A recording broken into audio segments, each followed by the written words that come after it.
Nah, sekarang gimana gitu loh. Pinjol sudah dihapus, Pindar sudah dimunculkan. Sudah hampir setengah bulan berjalan di tahun baru ini. Ya, sudah habis, sudah mau menjelang hampir setengah habis di bulan Januari. Apakah masalah Pindar tidak ada, terus masalah pinjol yang makin banyak? Salah. Tetap aja. Ya kan, mau diganti 1000 kali pun namanya, pinjolnya dihapus, Pindarnya dinaikkan, masalahnya belum tentu hilang.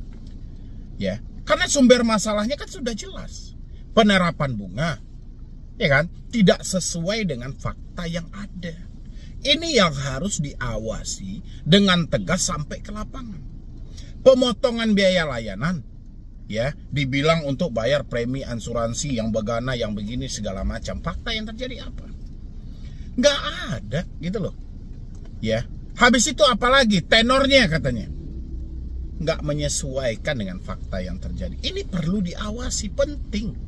Ya, kalau nggak capek-capek mengganti Pindar, capek-capek supaya menghilangkan image negatif di tengah masyarakat, akhirnya apa? Berdampak buruk.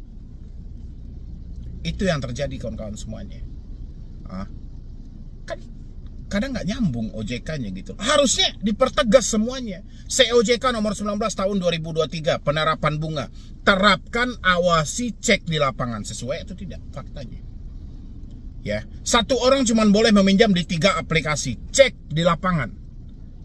Masih ada nggak orang yang menjebol aplikasi sampai 10 aplikasi pinjol legal?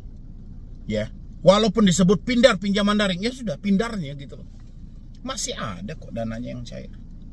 Ya, dilarang melakukan penagihan kepada kontak darurat. Sekarang dia telepon yang bersangkutan, nggak lama setelah itu dia telepon kontak darurat. Bukankah kontak darurat hanya tempat bertanya ketika si debitur tidak bisa dihubungi? Ya, ini enggak. Si debiturnya masih tetap bisa dihubungi. Nomornya tidak diganti, WA-nya masih dengan hal yang sama. Terus buat apa kontak darurat juga ikut-ikutan dihubungi? Tahu OJK? Nggak tahu OJK dalam hal ini gitu. OJK selalu bilang kontak darurat bukan tempat untuk menagih. Sebelum kontak darurat itu dijadikan sebagai kontak darurat oleh si peminjam, pihak dari si kreditur harus mengkonfirmasi dulu kepada si calon nomor yang dijadikan kepada kontak darurat untuk meminta izin. Benar atau setuju atau tidak nomor dia dijadikan sebagai kontak darurat oleh si peminjam. Ada pinjol yang mengkonfirmasi seperti itu? Nggak ada. Kayak mana coba gitu loh. Apa yang harus kita banggakan dengan pinjol berubah jadi Pindar? Ya, untuk menghilangkan image negatif? Enggak. Ini hanya untuk menyelamatkan pinjol aja kayaknya OJK. Diganti nama pinjol menjadi Pindar. Ketika ada kasus di dalam Pindar ini nanti, pinjolnya yang akan diberatkan. Karena OJK telah membagi dua, pinjol untuk sebutan yang ilegal, Pindar untuk sebutan yang resmi. Ketika resmi yang bermasalah nantinya, yang tidak resmi akan menjadi tumbal. Ini sudah strategi. Yang penting bagi OJK kayak mana menyelamatkan supaya pinjol ini tetap ada bertahan di Indonesia. Ya, harusnya perbaiki nih, credit scoring perbaiki. Pengawasan tentang bunga denda harus diperbaiki. Etika dalam penagihan harus dipantau terus berulang-ulang kali. Ya, sumber masalahnya cuma itu. Bunganya, penagihannya, pemotongan biaya layanannya. Habis itu akses-akses yang diminta melalui handphone si peminjam. Ini cuma masalahnya. Nggak ada berhubungan dengan masalah nama pinjol. Pinjol nggak ada salah kok. Ya kan? Yang salah prakteknya. Nama pinjolnya nggak salah. Apa salah nama pinjol? Nggak ada. Pinjol pinjaman online ya memang kita meminjam secara online. Nggak ada yang salah dengan nama pinjol. Terus kenapa nama pinjol diganti untuk menghilangkan image negatif di tengah masyarakat? Jadi seakan-akan penggantian nama pinjol kepada Pindar hanya untuk menyelamatkan supaya OJK jangan kehilangan. Ya pokoknya itulah, jawab aja sama teman-teman semuanya gitu loh. Ya, kita berharapnya itu sebenarnya peraturan-peraturan yang dibikin OJK mulai dari COJK, POJK, bagaimana peraturan ini benar-benar dipatuhi, bagaimana peraturan ini benar-benar ditaati supaya pergantian nama pinjol menjadi Pindar itu benar-benar dirasakan bermanfaat. Ya. Tapi kalau hanya sebatas namanya yang diganti sementara di dalamnya masih kotor, percuma. Mau ganti baju sebersih apapun, mau baju baru apapun yang mau dipakai, kalau badannya kotor, tetap juga baju itu akan ikutan kotor. Dan aroma busuknya itu tetap aja keluar melampaui gitu loh. Ya. Dan untuk teman-teman semuanya yang mengalami telat bayar lebih dari 3 aplikasi, masih ada nggak? Masih ada? Atau Anda yang mengajukan pinjaman di tahun ini kan baru sampai tanggal berapa sekarang ya? Tanggal 14. Ya, tanggal 14. Anda mengajukan pinjol di tahun ini, sementara tahun kemarin Anda sudah mengajukan pinjol, tapi tetap di ACC di tahun ini ada, isi di dalam kolom komentar. Biar kita tahu gitu loh. Apa sebenarnya tujuan OJK mengganti nama pinjol menjadi Pindar? Kalau pada dasarnya semuanya sama. Nggak ada yang berbeda. Ya. Dan untuk teman-temanku semuanya yang Anda hari ini mengalami telat bayar, tidak mampu bayar, tidak sanggup bayar, dan segala macam lah di pinjaman online, saya berharap jangan sampai terjadi gali lubang tutup lubang ya. Karena itu miris banget gitu loh. Walaupun hari ini pinjol berubah namanya jadi Pindar, bukan berarti cara penekanan mereka itu akan berkurang, tidak, justru makin bertambah. Cuman tahan diri Anda supaya tidak gali lubang tutup lubang. Tahan niat Anda untuk meminjam kiri kanan muka belakang. Ya, kalau Anda masih pengen menyelesaikan hutang-hutang ini, kumpulkanlah uangmu, bekerjalah, berusahalah, negosiasilah. Kalau mereka masih menteror, kalau mereka masih mencaci maki, nanti setelah ini saya juga akan sambungkan videonya ke sana. Anda bisa tonton sampai habis, Anda juga bisa pahami dan dipraktekkan juga. Ya, supaya mereka tidak menteror lagi, mereka tidak mengintimidasi lagi, dan Anda tidak perlu ketakutan lagi gitu loh. Ya, saya sedih aja sih teman-teman. Saya harapan saya di tahun 2025 ini tidak ada orang-orang yang nekat mengakhiri hidup gara-gara Pindar ini. Tidak ada orang-orang yang berpikiran singkat, tidak ada orang-orang yang berpikiran bodoh. Ya, masalah ini dititipkan sama Tuhan terhadap kita supaya kita lebih dewasa lagi buat kedepannya, supaya kita bisa berbenah diri lagi buat kedepannya. Bukan berarti kita harus mengakhiri dengan cara tragis seperti itu. Ya, itu ya buat teman-teman semuanya, dan kita suarakan terus. Kalau memang sudah tidak mampu, tidak ada yang perlu Anda takutkan, tidak ada yang perlu Anda cemaskan. Kalau misalnya Anda ketakutan soal DC datang ke rumah, coba taklukkan sumber ketakutan Anda. Berlakulah jujur dan terbuka sama orang sekitar. Dan untuk teman-teman semuanya yang mendapatkan ancaman juga bahwasanya Anda akan dipenjara kalau sempat Anda mengganti nomor, menghapus WA dan segala macam, Anda lanjutkan menonton video ini. Menghadapi debt kolektor pinjol, baik itu via WhatsApp, via email, via telepon, bahkan sampai datang ke rumah, dan gak tanggung-tanggung teman-teman semuanya gitu loh. Masih ada ternyata kawan-kawan kita yang mendapatkan penyampaian dari debt kolektor kalau sempat kamu mengganti nomor telepon, menghapus WhatsApp, mengganti email, itu orang yang melakukan akan diproses ke jalur hukum dan siap-siap untuk dipenjara karena katanya berusaha kabur dan menghindar dari hutang-hutang yang ada. Pertanyaan saya adalah, siapa yang mendapatkan chat itu per hari ini? Boleh isi di dalam kolom komentar. Oke. Buat teman-teman semuanya, menghadapi debt kolektor pinjol nggak sulit sih sebenarnya gitu loh. Ya, kenapa nggak sulit? Kita harus kenali dulu fungsi dari debt collector ini apa, dan siapa sebenarnya debt collector ini. Debt collector adalah penagih hutang. Fungsi dia mengambil suatu tagihan yang tertunggak dan mengingatkan orang yang belum membayarkan tagihan. Ini fungsi dari si debt collector. Ya, itu fungsinya. Jadi biar teman-teman tahu dulu. Ya kan? Jadi jangan teman-teman berasumsi yang lebih-lebih. Ketika Anda mendapatkan telepon dari debt collector, mungkin beberapa debt collector sesuai dengan SOP, tapi kebanyakan dari debt collectornya itu tidak sesuai dengan SOP. 2 hari menjelang jatuh tempo kita sudah ditelepon. Ya, menelpon bukan hanya sebatas untuk mengingatkan, tapi lebih melakukan penekanan. Saya berulang kali menjelaskan sama teman-teman semuanya. Kenapa via telepon ini debt collector 2 hari menjelang jatuh tempo, tapi dia mengingatkan seakan-akan dia langsung menekan kepada diri kita. Karena kalau seandainya 2 hari lagi duitmu belum ada, kamu sudah bisa tebak misalnya 2 hari lagi duitmu belum ada. Hari ini kamu belum telat bayar pinjol. Maka dari itu datamu masih bisa dipakai untuk meminjam ke aplikasi lainnya. Itulah tujuannya kenapa debt collector mengingatkan sekalian mendesak. Jadi memberikan ruang sebenarnya dan memberikan dorongan juga untuk Anda. Nih silahkan untuk gali lubang tutup lubang. Itu aja yang enggak gitu loh. Makanya dia mengingatkan sekalian melakukan penekanan. Ya. Dan habis itu via WhatsApp. Via WhatsApp juga hampir sama. Dia mengingatkan, meminta kita untuk menyelesaikan tagihan yang tertunggak melalui aplikasi dan melalui virtual account, tapi di bawahnya ditambah-tambahi dengan bahasa-bahasa yang aneh-aneh. Terkadang kita sendiri pun juga bingung kan untuk memaksimalkan pemikiran kita seperti apa bahasa hukum yang mereka bilang, KTP kita yang mereka sebut, data kontak yang mereka jelaskan, lokasi tempat kerja, verifikasi wajah. Padahal ini kan yang iya-iya aja sebenarnya kan. Tapi karena kita itu kelebihan dari ketakutan yang ada, sehingga sangat luar biasa ketika kita membaca hal-hal seperti ini.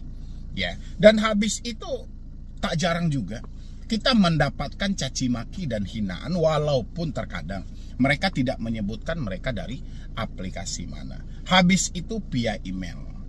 Ya, via email juga dengan hal yang sama. Oke. Telepon sudah, WhatsApp sudah, email sudah. Ya. Kenapa orang-orang harus memutus komunikasi ini? Tadi kan sudah saya jelaskan. Di telepon kalau hanya sebatas mengingatkan nggak ada masalah. Tapi kalau sudah memberikan penekanan seperti ini, itu kan menimbulkan kepanikan dalam diri kita. Menimbulkan keresahan tersendiri. Maka dari itu, tujuan kita memutus telepon ini adalah menyelamatkan pemikiran kita dari kepanikan yang ada. Dari kesetresan yang ada sehingga kita bisa berusaha, kita bisa bekerja lebih maksimal lagi untuk mengumpulkan uang kita. Dan debt collector, ketika nomor Anda tidak bisa dihubungi, dia ini kebingungan. Karena dia ini bekerja kan harus ada catatan, harus ada laporan. Ketika Anda mengganti nomor, otomatis nomor Anda tidak bisa dihubungi.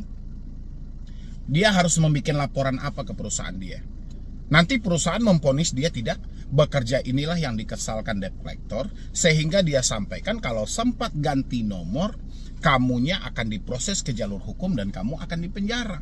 Sebenarnya nggak itu konsepnya. Kalau kamu ganti nomor, debt collectornya bisa dipecat. Karena setiap hari dia bekerja, tapi nggak ada satupun orang yang dia telepon. Nggak ada satupun orang yang dia takut-takuti. Otomatis dia membuat laporan sama perusahaan kayak mana?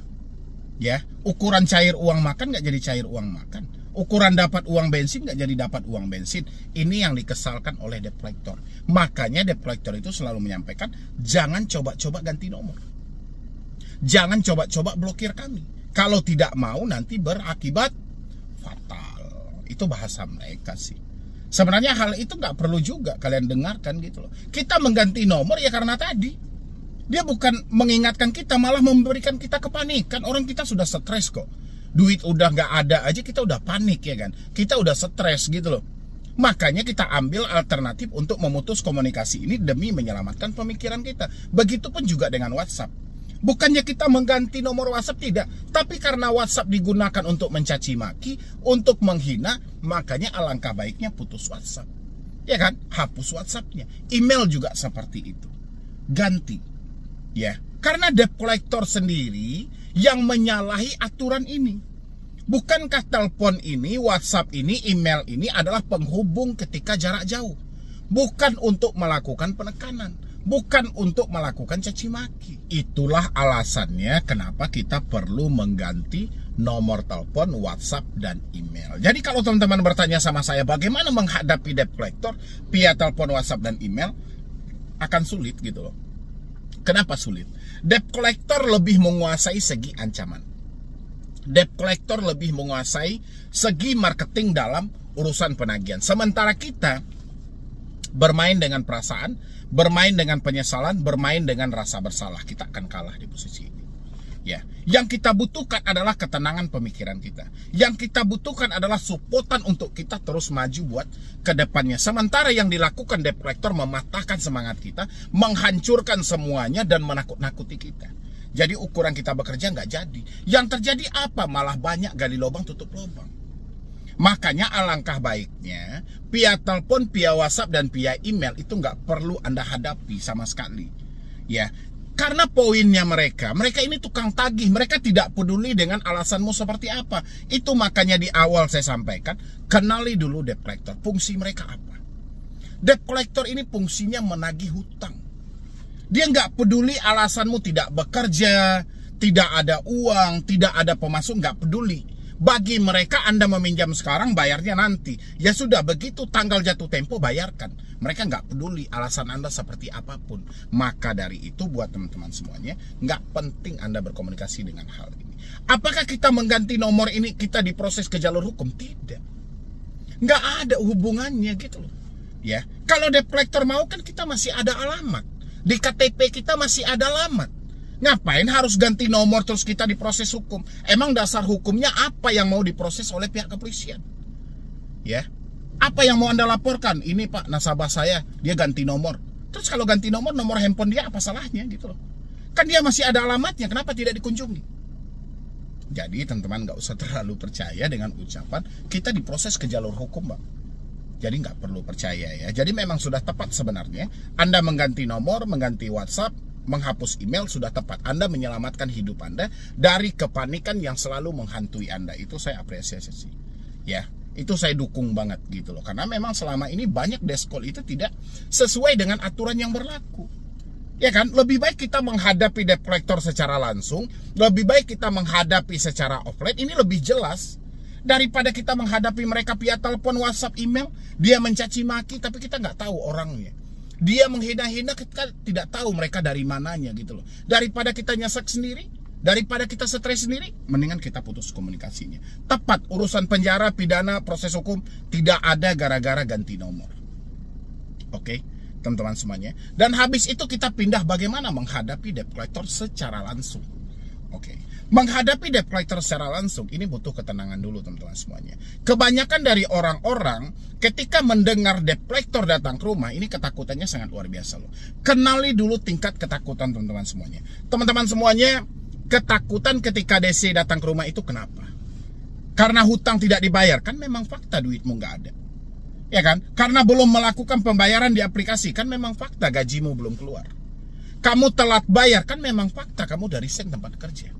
Kenali dulu apa yang menjadi sumber ketakutan ini. Sehingga begitu ketakutan Anda menghadapi debt collector yang datang ke rumah. Saya perhatikan sampai detik ini, debt collector masih menjadikan kata pamungkas, ya, kata yang sangat ditakuti orang adalah ketika dia mau mengatakan dia datang ke rumah. Ini sangat mengganggu orang-orang gitu loh. Sehingga kata-kata ini dipakai terus-menerus oleh debt collector untuk melakukan pengancaman terhadap teman-teman atau nasabah mereka yang mengalami telat bayar. Ya, ini kebiasaan teman-teman semuanya. Anda diancam dulu baru bayar. Ya kan? Anda ditekan dulu datang ke rumah baru melakukan pembayaran. Sehingga debt collector merasa berhasil, kata-kata ini selalu dipakai. Ya, itu soal ancaman. Oke. Dan habis itu kalau memang dia benar datang ke rumah, Bang, Anda sudah tahu belum sumber ketakutan Anda itu ada di mana? Saya yakin 1000% Anda bukan takut soal DC datang ke rumah. Ya, tapi Anda lebih takut orang tua Anda tahu. Anda lebih takut suami Anda tahu. Anda lebih takut tetangga Anda tahu. Berarti sumber permasalahannya ada di sini. Bukan soal DC datang ke rumah. Ya, tanya ke diri teman-teman semuanya. Makanya saya bilang, kalau Anda tidak mengenal sumber ketakutan Anda, bagaimana kita mau mengedukasi? Ya, saya yakin itu teman-teman semuanya banyak yang menyampaikan, saya nggak ada masalah Bang, DC datang ke rumah. Yang saya bermasalah, saya tinggal sama mertua. Yang saya bermasalah, saya tinggal dengan orang tua. Yang saya bermasalah, suami saya tidak tahu. Ini sumber masalahnya. Bukan soal DC datang ke rumah, tapi ditutupilah dengan pertanyaan, Kapan DC datang ke rumah? Daerah mana yang mau dikunjungi? Telat berapa lama mau datang? Padahal bukan itu pertanyaannya, kawan-kawan. Siapa yang sedang kamu bohongi? Harusnya itu. Kenapa kamu harus menutupi? Itu pertanyaannya. Ya. Jadi biar perkara ini bisa selesai, teman-teman semuanya. Menghadapi debt collector ke rumah ini sangat gampang. Tapi menghadapi ketakutan dalam diri sendiri ini luar biasa. Ya, kita takut untuk jujur, takut untuk terbuka, takut untuk ngomong langsung. Ini luar biasa ketakutan yang ada di sini. Itulah yang harus teman-teman taklukkan. Bagaimana PR-nya hari ini? Teman-teman harus melawan semua ketakutan itu. Bahwasannya fakta tidak seburuk yang kita bayangkan. Ya, teman-teman membayangkan apa? Ketika jujur orang tua saya langsung meninggal. Enggak. Hidup mati seseorang bukan karena masalahmu, kawan. Ya, hidup mati seseorang itu sudah takdir dari Yang Maha Kuasa. Sudah ditentukan, nggak ada hubungannya dengan masalahmu. Ya, saya jujur diceraikan sama suami, nggak juga. Lelaki yang bertanggung jawab, lelaki yang sehat, dia akan berpikir panjang. Kalau sebatas dia menasihati istrinya karena berhutang ini sangat menyakitkan untuk perjalanan hidup, itu hal-hal wajar. Ya, tapi kalau sampai dia menceraikan istrinya gara-gara hutang, kita lihat laki-lakinya dulu. Ya, kalau hanya sebatas hutang jadi problemnya, saya yakin 100% tidak ada orang yang mau bercerai. Tapi kalau ada masalah lain, kemungkinan bisa jadi. Tapi yang jelas, fakta tidak seburuk yang kita bayangkan. Cari waktu-waktu tertentu, kita jujur dan terbuka. Setelah kita jujur dan terbuka, barulah kita menghadapi ini debt collector. Caranya gimana, Bang? Tenang. Kita tetap tenang, kita nggak boleh gerasa gerusuk. Mereka datang sopan, ya kita tanggapi dengan sopan. Ya, begitu mereka masuk ke dalam pembicaraan yang sebenarnya menyangkut urusan hutang-hutang kita, ya memang penting. Kita perkenalan dulu sama dia, kita cek dulu kelengkapan-kelengkapan dia, baru kita masuk ke dalam ranah privasi kita tadi. Ya, untuk bertanya soal kelengkapan ini dibutuhkan ketenangan pemikiran. Kalau teman-teman pemikirannya tidak tenang, nggak ada yang akan Anda tanyakan dalam hal ini. Yang ada Anda hanya iya, dalam hati Anda cepat pergilah. Jadi kapan mau bertanya, kapan mau menjelaskan? Ya nggak sih? Apa yang harus dijelaskan, Bang, kalau DC datang ke rumah? Jelaskan fakta yang terjadi. Kenapa Anda bisa telat bayar atau belum melakukan pembayaran? Nggak usah disandiwarakan. Jelaskan dan ceritakan apa fakta yang sebenarnya. Sehingga cerita Anda hari ini sampai seterusnya akan sama. Tidak akan berbeda-beda. Yang jelas, jangan pernah menjanjikan sesuatu kepada debt collector-nya. Yang mana nanti debt collector melihat satu harapan pada diri Anda. Kalau debt collector bertanya kira-kira tanggal berapa ibu bisa bayar, sampaikan aja saya belum bisa memastikan atau mematokkan tanggalnya, tapi saya akan usahakan secepat mungkin. Kayak gitu aja jawabannya. Tapi dengan catatan, Anda harus kenali dulu tingkat ketakutan Anda tadi. Kalau Anda tidak kenal, ini percuma teman-teman semuanya. Ya, silahkan teman-teman semuanya praktekin. Mudah-mudahan dengan sesingkat video ini teman-teman bisa paham cara menghadapi debt collector. Apakah benar kita akan dipenjara kalau ganti nomor dan segala macam. Tadi sudah saya terangkan. Ya, jadi sekian dulu dari saya, Medi Broni. Wassalam.